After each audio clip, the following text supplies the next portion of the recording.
Hapon mga kapanalig, welcome sa programang Usapang KKK, Kalusugan, Kagalingan at Kagandahan. Ako po si Ivy at kasama natin si Dr. Irene Lim. Para po sa inyong mga katanungan, maaari po kayong mag-text sa 0918-837-4827, 0925-896-1689 at 0917-810-6169. Para po sa may mga YouTube at Facebook, pwede nyo pong hanapin si Doc. Type nyo lang po ang Dr. Irene Lim. Gandang hapon. Magandang hapon pong muli sa inyong lahat at welcome po sa ating talakayan sa Usapang KKK.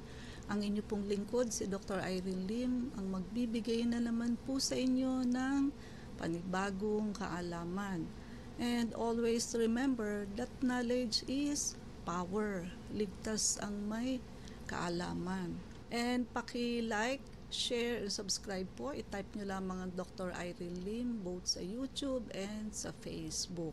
Yung mga na-miss out nyo hong episode, pwede po ninyong i-search dyan, no? Para mapanood at mapakinggan nyo pong muli. Now, meron po akong magandang balita at maagang pamasko sa inyong lahat.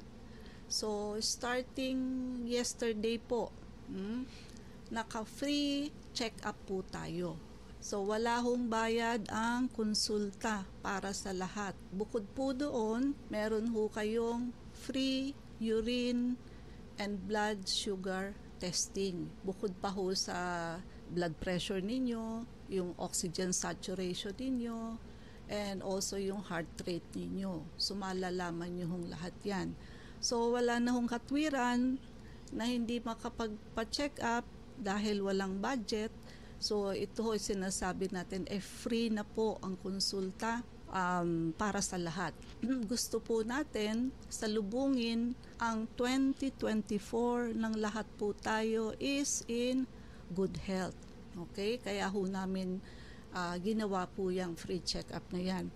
And doon naman ho sa mga interesado na magpa-detox, blood cleansing, and vector scan, naka-promo package po tayo, malaki ho ang madi-discount ninyo. Kasi ho, yung detox and blood cleansing, yan ho ang basic root cause ng, yan ho ang makaka-address sa root cause ng halos lahat ng sakit. And ang vector scan po, napakahalaga rin because it catches the body before the onset of diseases.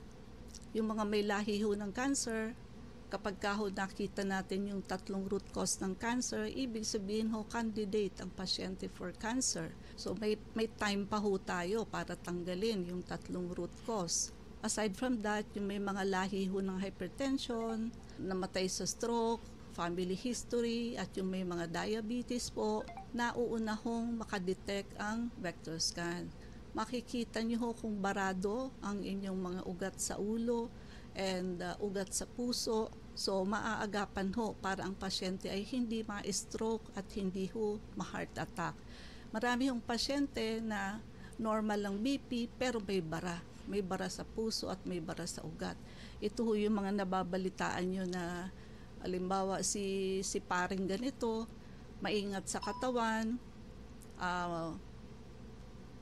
laging nag-exercise, pero kailan lang na heart attack siya.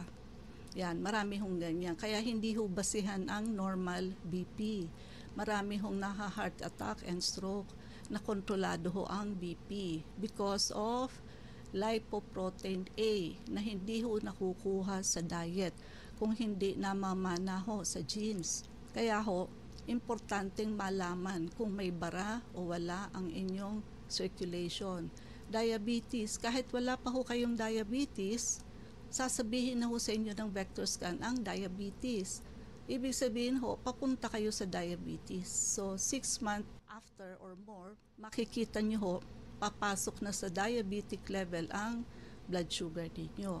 So, isa ho yan sa malalaman ninyo kasi free blood sugar testing po kayo. Aside from free urine testing at free check-up po kayo.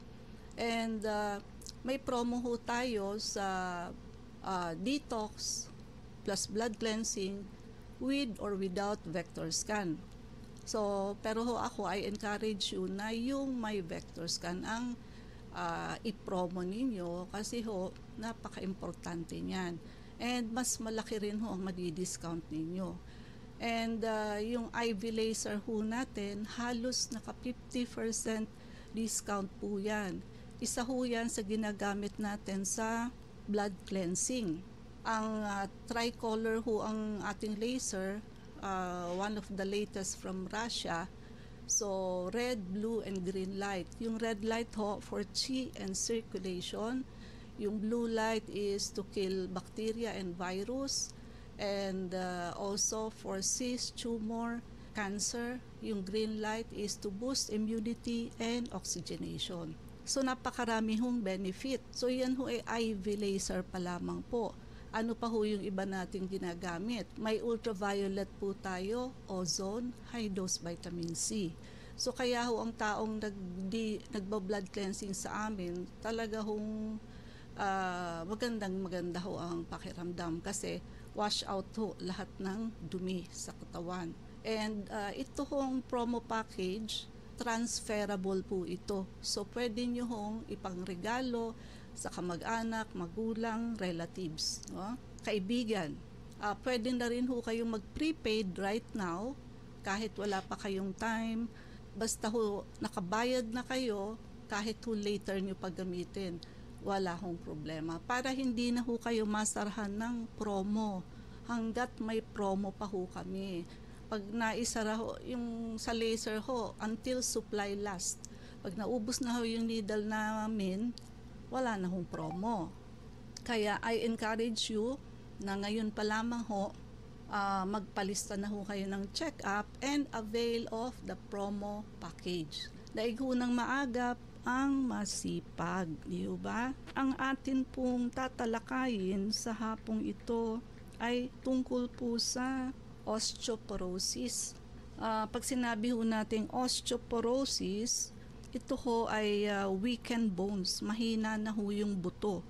And very susceptible po sa fractures and breaks.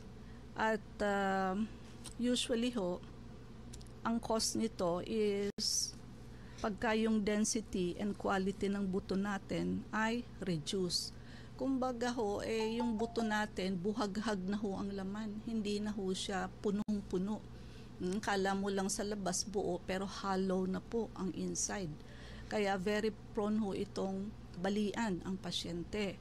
And syempre ho, kung kailan may edad na ang pasyente, tsaka ho minsan wala nang balance. Wala nang balance ang pasyente or mahina na ho ang katawan, so hindi niya na ho kayang dalhin yung sarili niyang katawan. Lalo na ho kung obese ang pasyente at overweight.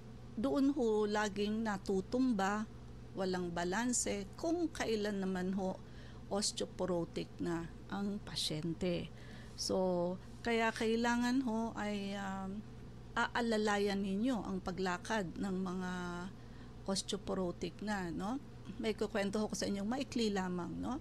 May pasyente ho kaming may cirrhosis of the liver. So, yun ho ang chief complaint niya. Pero after ilang araw na treatment, medyo kumakain na nga ho ang pasyente, medyo nagkakaroon ng kaunting lakas. Sa tuwing pupunta ho sila, pamilya, pati anak, pati apo.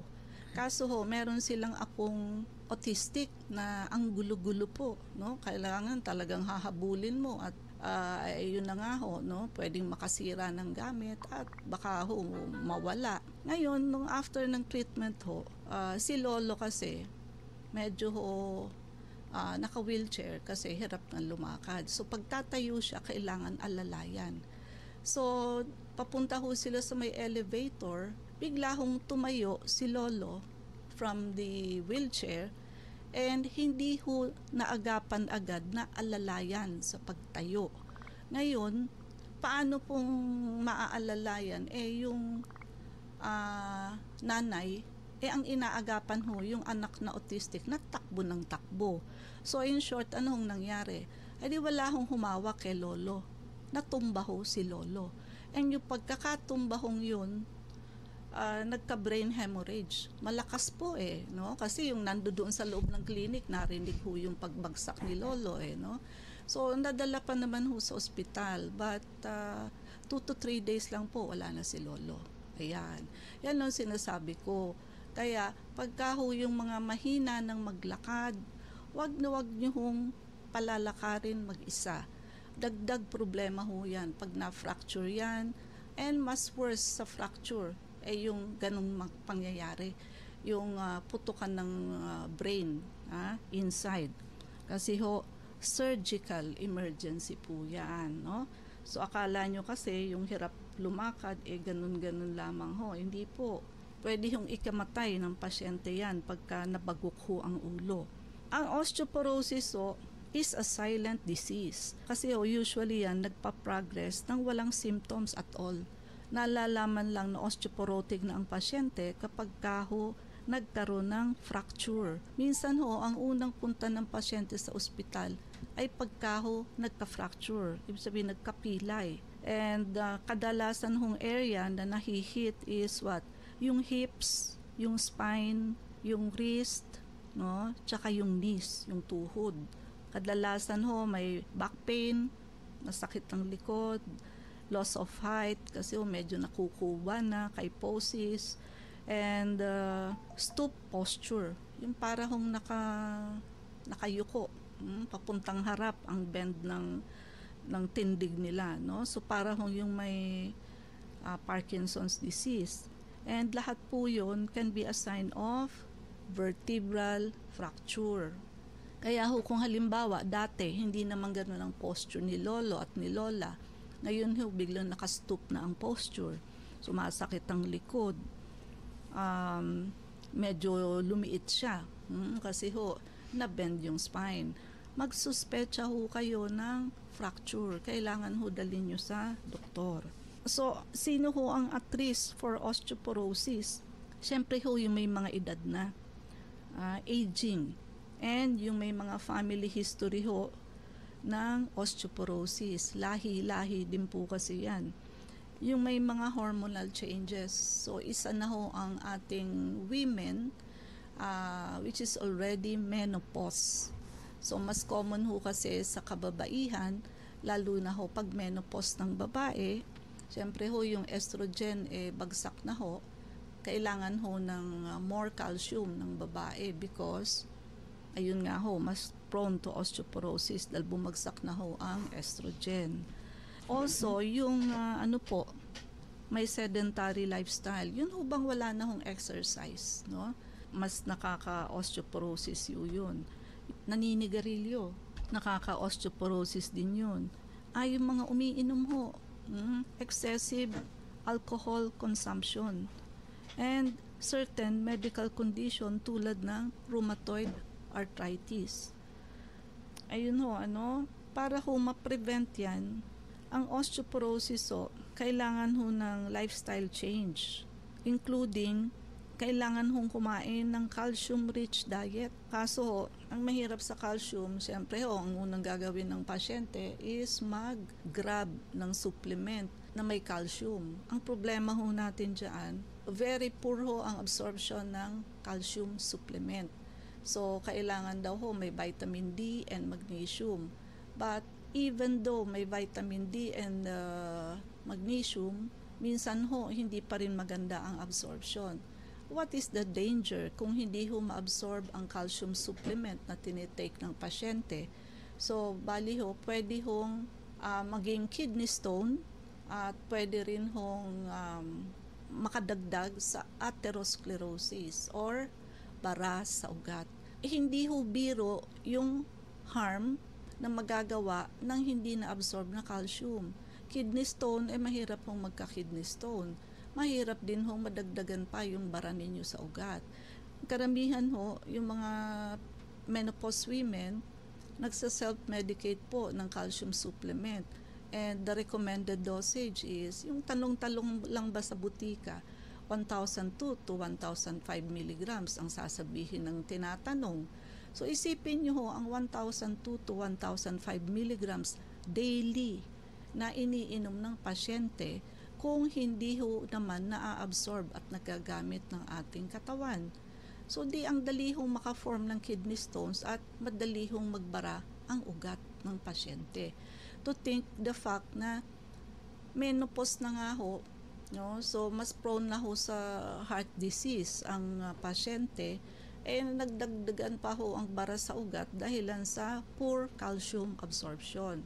And ang isa pa ho doon, nagsa-self-medicate ho, bibili lang sa butika yung mga menopause women, wala hong magnesium and vitamin D. Lalo hong hindi maa-absorb, yun nga hong may vitamin D and magnesium, medyo poor pa rin ang absorption.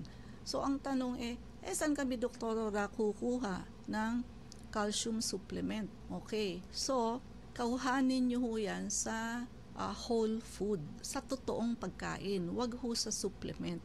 Maghanap po kayo ng malunggay, kasi ho ang malunggay napakataas ho ng calcium content niyan. Times, hindi lang ho doble, more than double kumpara nyo sa ibang gulay at prutas. So kailangan ho magkakain kayo ng gulay at prutas. Kasi ho may mga gulay at prutas na may mga calcium. But ang pinakamayaman ho sa calcium of course is malunggay.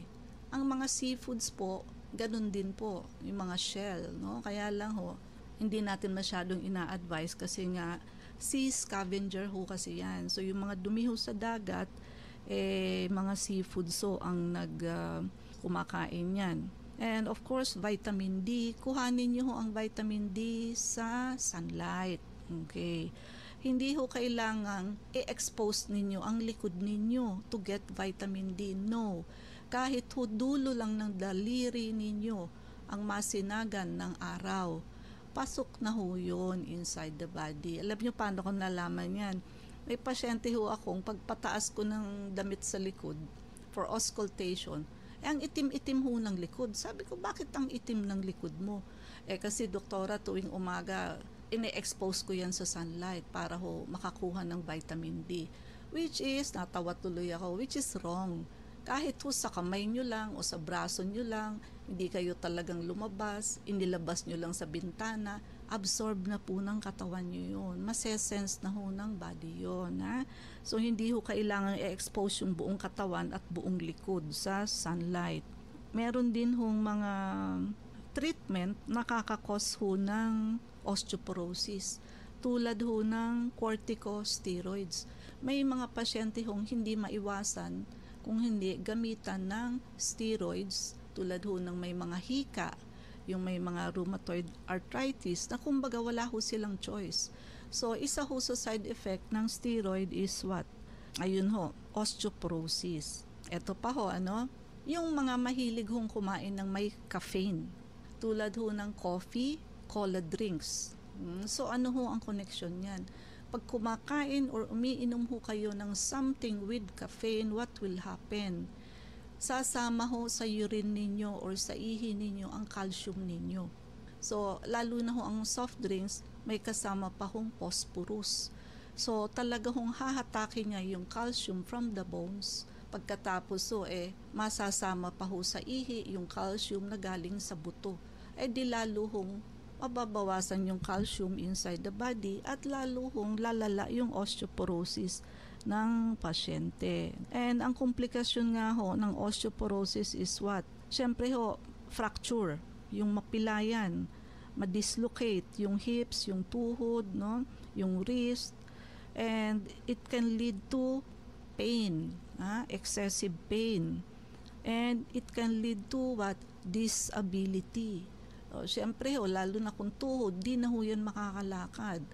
Malalagyan ho yan ng metal sa tuhod. Kung sa hips, ganun din po. O operahan ho yan.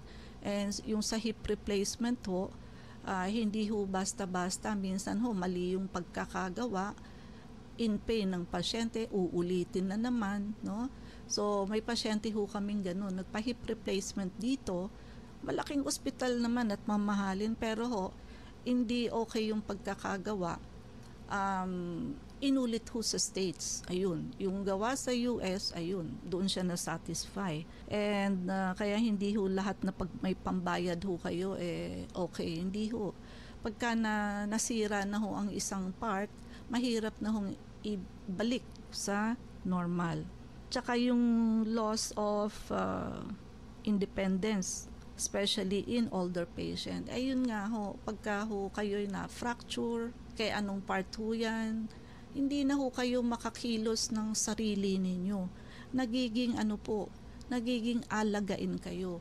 Kasi ho, pag hindi makalakad, ultimong pupunta ng CR para umihi at magpupo, hindi nyo na ho magawa. Hindi nyo na magawang pumunta sa lamesa para kumain ng sarili ninyo. Kung walang pera, walang pambayad ng caregiver, wala hong anak na mag-aalaga or may anak man, iniwan naman sa bahay, paano na po? Kaya iingatan ho ninyo na huwag maging alagain, no? So, Ivy? Para doon po sa mga nais magtanong, mag-text po kayo sa 0918-837-4827. Welcome po muli sa Usapang Kikiki. Ako po si Ivy at kasama pa rin natin si Dr. Irene Lim. Dr. Tanong ni 6413, ano po ang pwedeng inaming gamot para sa almoranas? Okay, so pwede ho kayong uminom ng Josmin Hesperidine. Para ho simple, yung Daflon. May Daflon 500 po, meron hong Daflon 1,000. So kung Daflon 1,000 ho, once a day lang. Kung Daflon 500, pwede hong twice a day. But if the hemorrhoid is severe, pwede ho hanggang 2 capsules twice a day. Na wag nyo na hong paabutin na ang hemorrhoids po ninyo o almoranas mag-bleed at saka ho yung umusli na hindi nyo na maibalik. So, maliit pa lamang ho yan, dapat gamutin na. Meron din hong suppository na inilalagay dyan para ho lumiit at maibalik. So, meron din ho tayong protocol niyan sa clinic.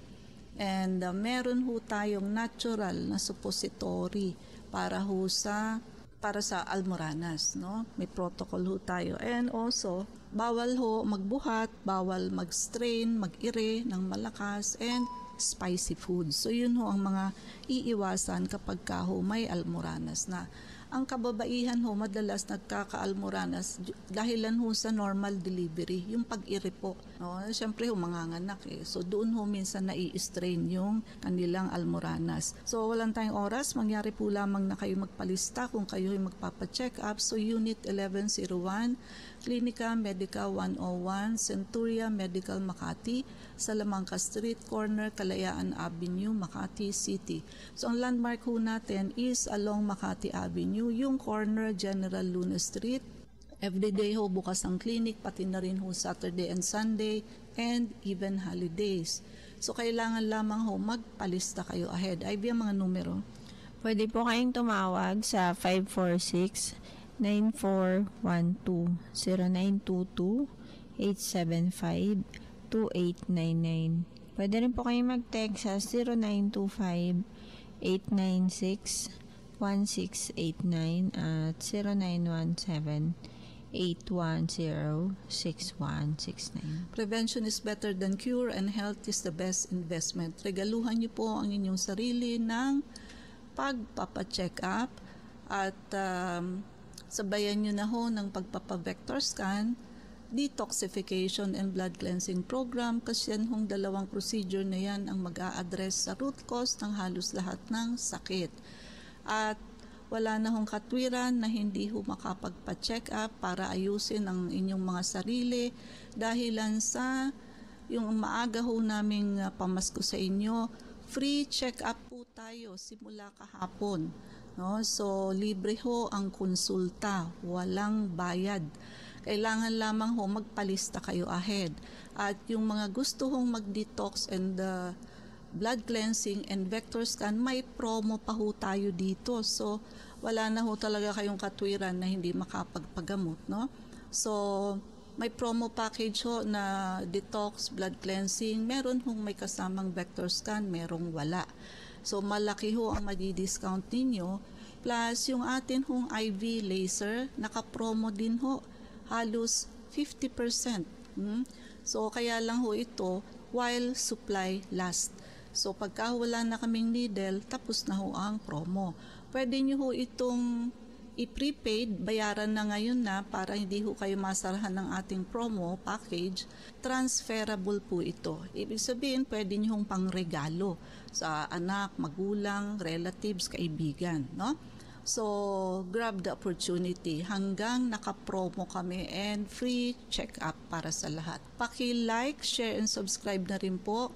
I-type nyo lamang ang Dr. Irene Lim both sa YouTube and sa Facebook. Ivy? Please like us on Facebook. Ang account po natin ay Klinika Medica 101. Maraming salamat mga kapanalig sa pakikinig sa amin sa hapong ito. Abangan niyo po muli kami bukas, alas 4 hanggang alas 4:30 ng hapon sa programang Usapang KKK. Kasama natin si Dr. Irene Lim. Ako po si Ivy at sumayin niyo ang katotohanan. Salamat po.